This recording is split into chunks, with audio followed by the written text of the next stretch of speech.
Hello everyone. आज हम लोग बात करने वाले हैं एक ऐसे महत्वपूर्ण टॉपिक की जो जानते सब हैं, कुछ लोग नहीं भी जानते हैं।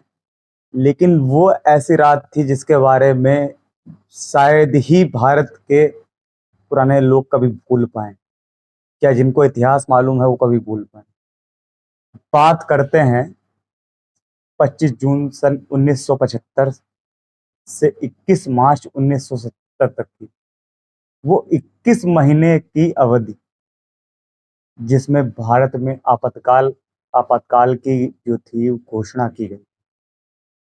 उस समय जो तत्कालीन राष्ट्रपति थे वो फखरुद्दीन अली अहमद साहब थे। उन्होंने तत्कालीन भारतीय प्रधानमंत्री जो इंदिरा गांधी उस समय पे थी, उनके कहने पर भारतीय संविधान के अनुच्छेद 352 के अधीन आपातकाल की घोषणा कर दी थी। इससे पहले के भी बहुत रोचक तथ्य, ये पहली बार नहीं है जब इंदिरा गांधी ने के कहने पे आपातकाल लगाया गया। हाँ, लेकिन ये बात अलग है, ये आपातकाल और इससे पहले के आपातकाल जो लगे थे दो, वो आपातकाल जो हैं वो वार डिक्लेरेशन के समय लगाए गए थे। यानी कि जब युद्ध चल रहा था, युद्ध के समय के आपातकाल थे, उसमें कोई दो राय नहीं।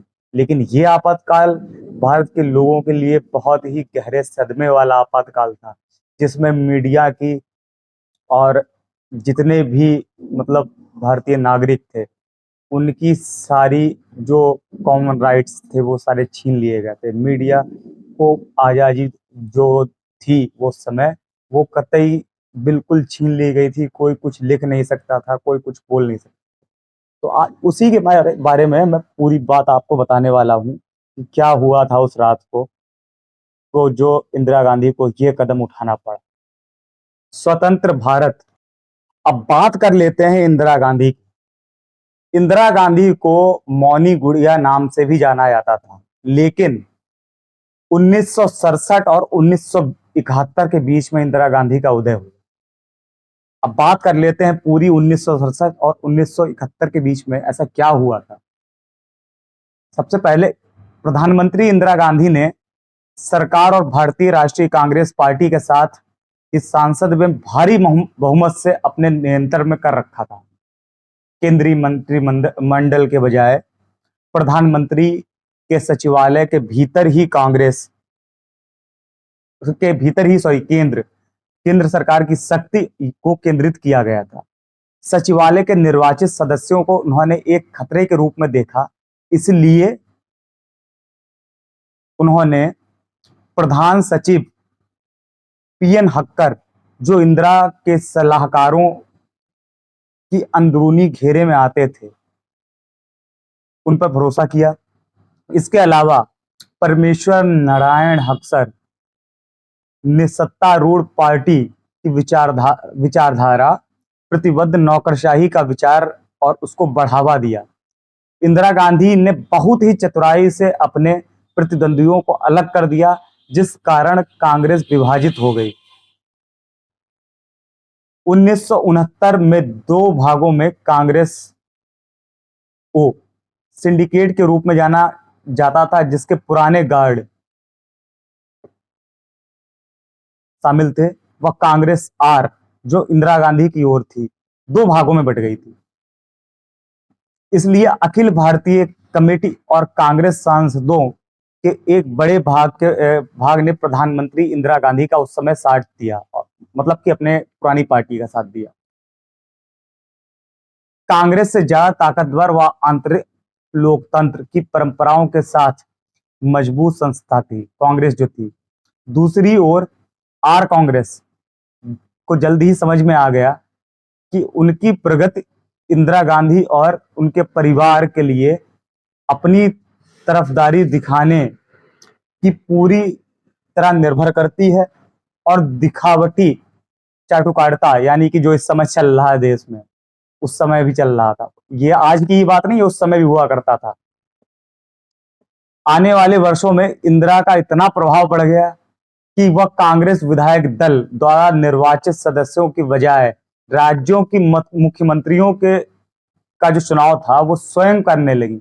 अपने आप ही वो मुख्यमंत्रियों का चुनाव करती थी जहां जहां कांग्रेस की सरकार थी। इंदिरा की उस सरकार के पास जनता के बीच उसकी करिश्माई अपील का समर्थन था।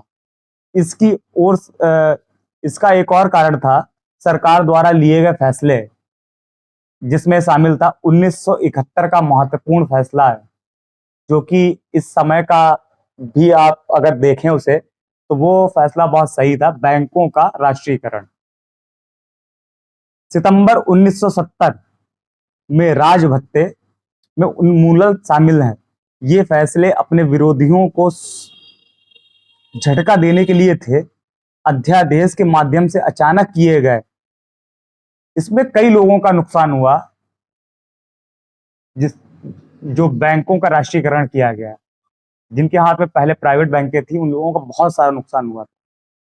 शेयर होल्डर्स का एक तरफ नुकसान था और काफी चीजें इस बीच में हुई।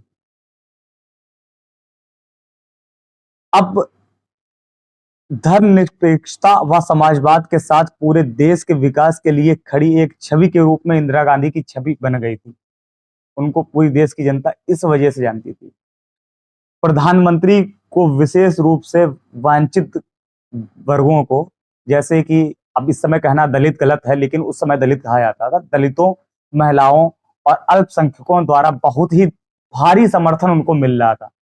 उसके लिए इंदिरा गांधी इन वर्गों के लिए इंदिरा गांधी जो थी वो, उनको लोग अम्मा भी कहा करते थे उस समय के टाइम पे। 1971 के आम चुनावों में गरीबी हटाओ जैसा नारा इंदिरा गांधी ने दिया, जो लोगों को इतना पसंद आया कि पुरस्कार स्वरूप उन्हें एक विशाल बहुमत 518 में से 352 सीटें दी। यानी कि उन्हें 518 टोटल सीटें जो थी उनमें से 352 सीटों पर जिता दिया। जीत के इतने बड़े अंतर के संबंध में इतिहासकार रामचंद्र गुहा के बाद लिखा गया, कांग्रेस असली कांग्रेस के रूप में खड़ी है, इसे योग्यता प्रदर्शित करने के लिए किसी पर्याय की आवश्यकता नहीं है, ये कहा गया था। दिसंबर 1971 में इनके सक्रिय युद्ध नेतृत्व में भारत के पूर्वी पाकिस्तान, यानी कि भारत जब विभाजन नहीं हुआ तो पहले पूर्वी पाकिस्तान यानी कि बांग्लादेश का विभाजन नहीं हुआ, उस को अपने कट्टर दुश्मन पाकिस्तान से स्वतंत्रता दिलवाई। बांग्लादेश जो था उस समय पाकिस्तान के अंडर में आता था। पाकिस्तान से उसको जो थी वो अपने तौर से लड़के स्वतंत्रता दिलवा दी थी आर्मी के बेस। अगले महीने ही उन्हें भारत रत्न जो पुरस्कार था उसे सम्मानित किया गया। वह उस समय इतने चरम पर थी कि उनकी जीवनी लेखक इंदिरा मल्होत्रा 1975 की तपती गर्मी के दौरान अचानक भारतीय राजनीति में बेचैनी देखने को मिली। यह सब तब हुआ जब इलाहाबाद उच्च न्यायालय के उस फैसले में, जिसमें इंदिरा गांधी को चुनाव में धांधली का जिम्मेदार ठहराया गया और उन्हें दोषी भी पाया गया तथा उन पर 6 वर्षों तक कोई भी पद संभालने को प्रतिबंध लगा दिया था कोर्ट के द्वारा।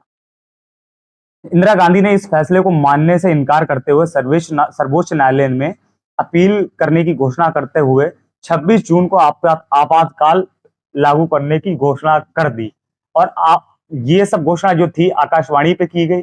आकाशवाणी पर प्रसारित अपने संदेश में इंदिरा गांधी ने कहा, जब से मैंने पार्टी की कमान संभाली है तब से आम आदमी और देश की महिलाओं के फायदे के लिए कुछ प्रगतिशील कदम उठाए हैं। तभी से मेरे खिलाफ यह साजिश रची जा रही है, जिसका नमूना आपने अभी देखा। आपातकाल लागू होते ही आंतरिक सुरक्षा का हवाला दिया गया तथा मीसा के तहत राजनीतिक विरोधी पार्टियों की गिरफ्तारी की गई, जिसमें कुछ नेता शामिल थे जिनका नाम है जयप्रकाश नारायण, जॉर्ज फर्नांडिस, घनश्याम तिवारी और अटल बिहारी जैसे बड़े नेताओं के नाम भी शामिल थे। मामला कुछ इस प्रकार था। 1971 में लोकसभा चुनाव का माहौल था, जिसमें इंदिरा गांधी अपने मुख्य प्रतिद्वंदी राज नारायण को पराजित किया था। लेकिन चुनाव परिणाम आने के 4 साल बाद राज नारायण ने हाईकोर्ट में चुनाव परिणाम को चुनौती दी। उनकी दलील थी कि इंदिरा गांधी ने चुनाव के दौरान सरकारी मशीनरी का दुरुपयोग किया। ऐसा नहीं कि सरकारी मशीनरी का दुरुपयोग केवल इस समय आरोप लगाया जा रहा 2023 में मोदी सरकार पे, उस समय भी इंदिरा गांधी के ऊपर सरकारी मशीनरी का दुरुपयोग करने का आरोप जो था लगाया गया था। लेकिन तब जमाना ये था कि उस समय डिजिटल युग नहीं था, अब इस समय डिजिटल युग है। तय सीमा से अधिक पैसे का उन्होंने उपयोग किया, खर्च किया, मतदाताओं को प्रभावित करने के लिए गलत तरीके का इस्तेमाल किया गया। अदालत ने इन आरोपों को सही ठहराया। इसके बावजूद इंदिरा गांधी टस से मस तक नहीं हुई। यहां तक कि कांग्रेस पार्टी ने भी बयान जारी करके कहा कि इंदिरा गांधी का नेतृत्व पार्टी के लिए बहुत ही सराहनीय और बहुत ही अच्छा रहा है। उस समय का एक विरोधी जो आंदोलन था वो इस प्रकार है। राजनीतिक स्वयं संघ की भी इसमें बहुत बड़ी भूमिका रही है। इंदिरा गांधी ने उस पर भी प्रतिबंध लगा दिया था, क्योंकि उनका मानना था कि विपक्षी जो संगठन है